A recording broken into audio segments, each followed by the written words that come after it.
Om Swastiastu, perkenalkan kami dari SGD 10 akan menampilkan sebuah video mengenai pengaturan diet. Tujuan pengaturan diet adalah untuk mengetahui jumlah makanan serta asupan yang dapat dikonsumsi agar sesuai dengan apa yang diperlukan oleh tubuh.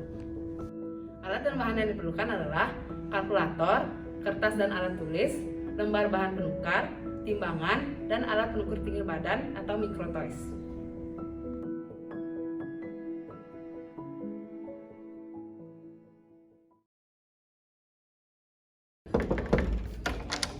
Permisi dong. Silakan duduk, Pak. Selamat pagi, Pak. Perkenalkan, saya Dr. Wulan. Saya dokter yang bertugas pada hari ini.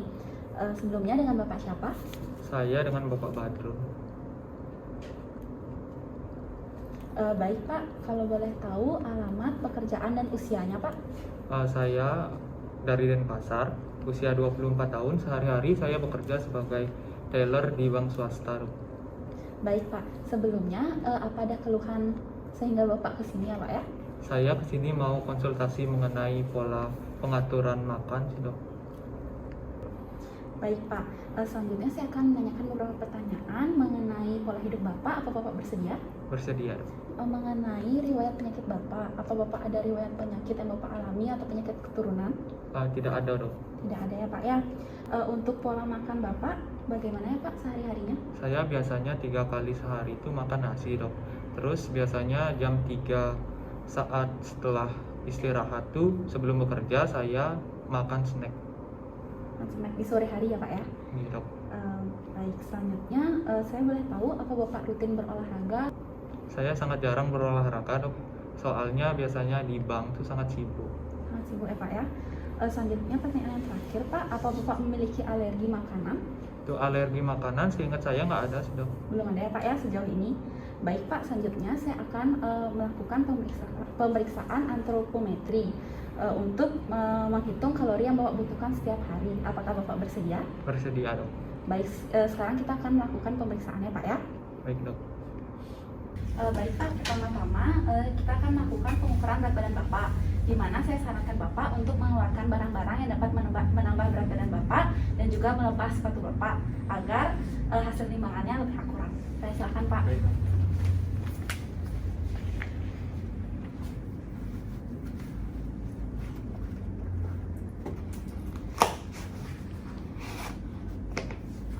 Baik, pertama-tama saya akan memastikan jarumnya sudah pada angka 0. Baik, Pak, karena sudah di angka 0, Bapak saya persilakan untuk naik ke timbangannya. Selanjutnya saya akan mencatat hasilnya. Baik, Pak, silahkan turun. Untuk memastikan agar angkanya benar, saya akan mempersilahkan pasien lagi untuk mengukur yang kedua kalinya. Baik, Pak, bisa naik sekali lagi.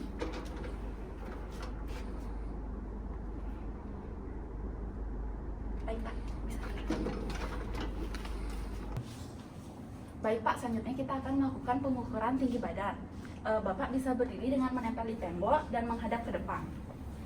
Tangan rileks di sebelah badan Bapak. Baik, Pak, bisa geser ke... Ya.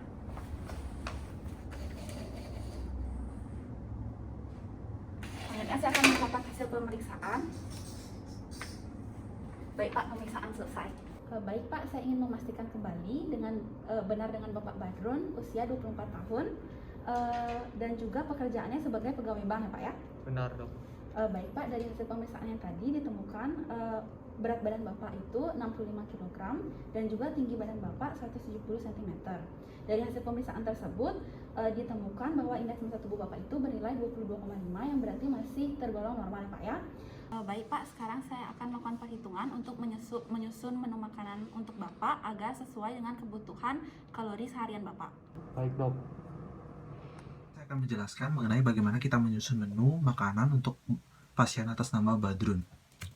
Nah, dari hasil anamnesis dan juga pemeriksaan fisik diketahui bahwa berat badan dari pasien ini yaitu 65 kg, lalu tinggi badannya 170 cm, dan energi yang diinginkan untuk intake pasien itu adalah 2000 kilokalori.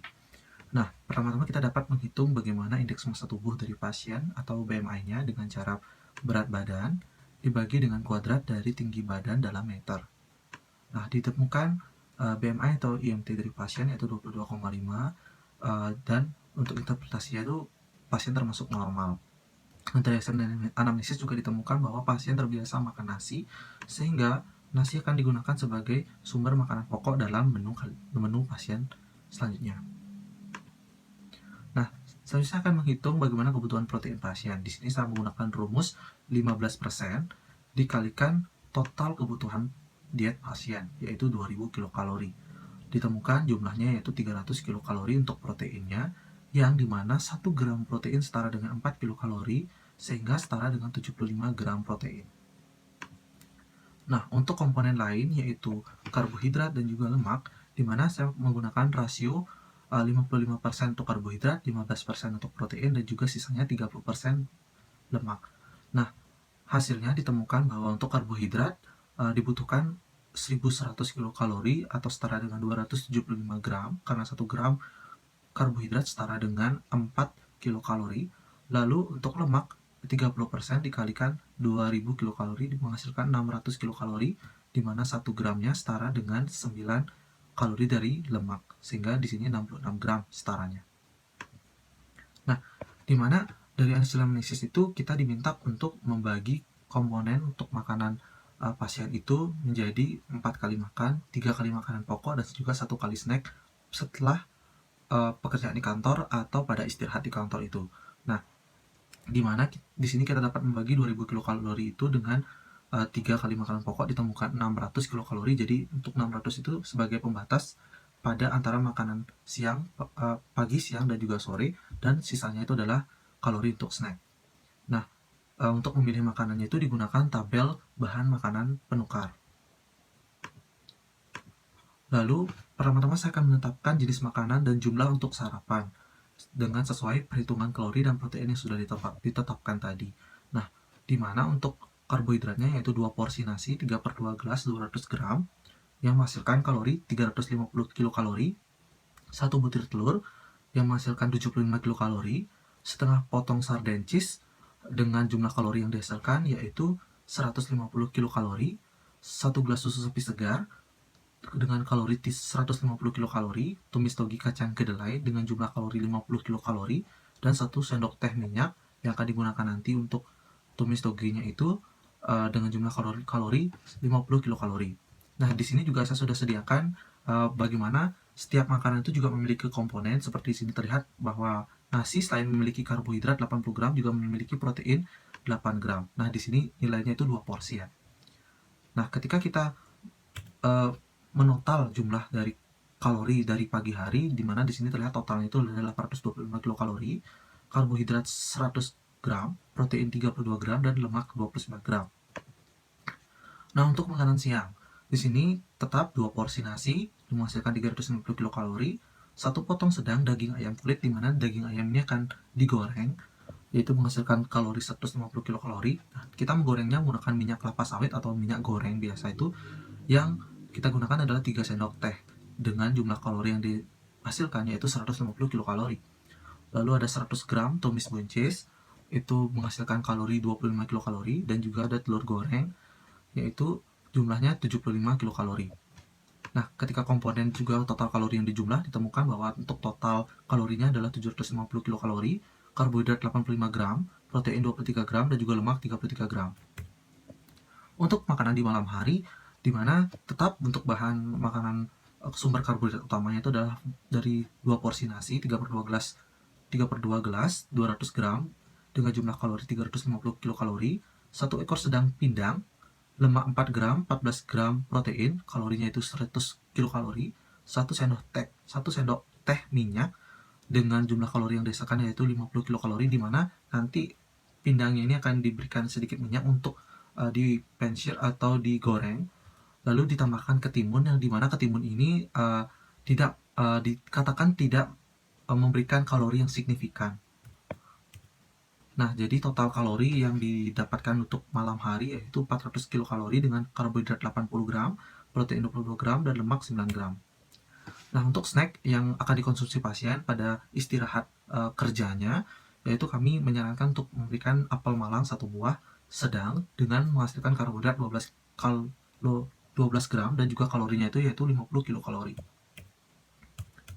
Nah, ketika 3 waktu makan dan juga ditambah snack itu kalorinya kita jumlahkan, di sini ditemukan jumlahnya itu adalah 2025 kalori, di mana sudah memenuhi diet yang diinginkan pasien.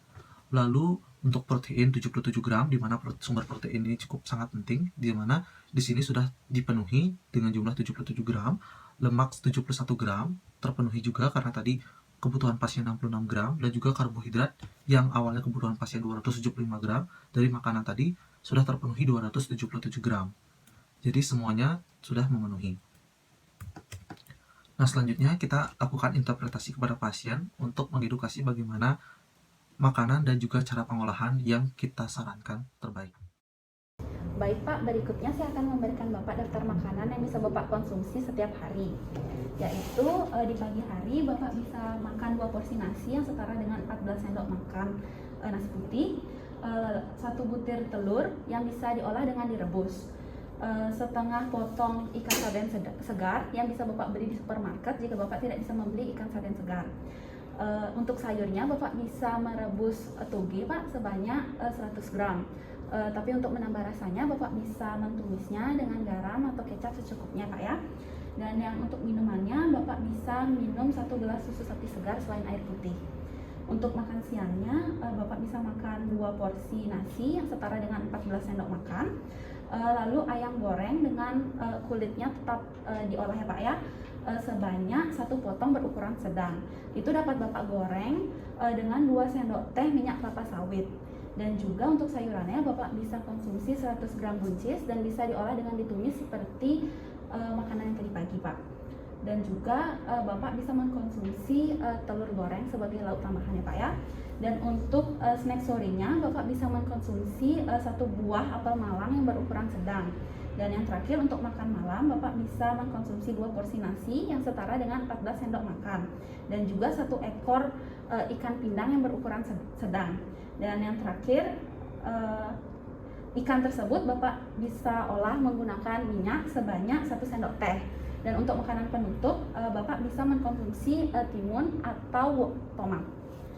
Sekiranya Pak dari yang saya sampaikan, apa ada pertanyaan? Nah dok, ini kan sudah sesuai dengan kebutuhan gizi saya. Kalau misalnya saya nggak olahraga, apakah disarankan gitu dok? Saya sarankan Bapak untuk tetap berolahraga minimal 3 kali seminggu ya Pak ya. Dan juga di sela-sela Bapak bekerja, Bapak bisa melakukan peregangan di meja Bapak. Apa ada pertanyaan lainnya Pak? Saya juga mau nanya dok, ini kan terlalu terpaku gitu. Kalau saya bosan misalnya sama misalnya menu paginya gimana ya dok? Nanti saya akan berikan daftar makanannya lebih lengkap lagi Pak ya, di mana Bapak bisa mengganti makanannya sesuai dengan golongannya. Yang penting porsinya itu tetap tertakar seperti yang saya berikan. Nanti akan saya berikan menu makanan Bapak dan juga list yang mendapat Bapak ganti. Bagaimana Pak? Ada pertanyaan lagi? Sudah cukup. Baik Pak, dari hasil yang tadi sudah kita bicarakan, saya tetap sarankan Bapak untuk minimal minum air putih 8 gelas setiap harinya Pak ya, agar menjaga tubuh Bapak tetap sehat.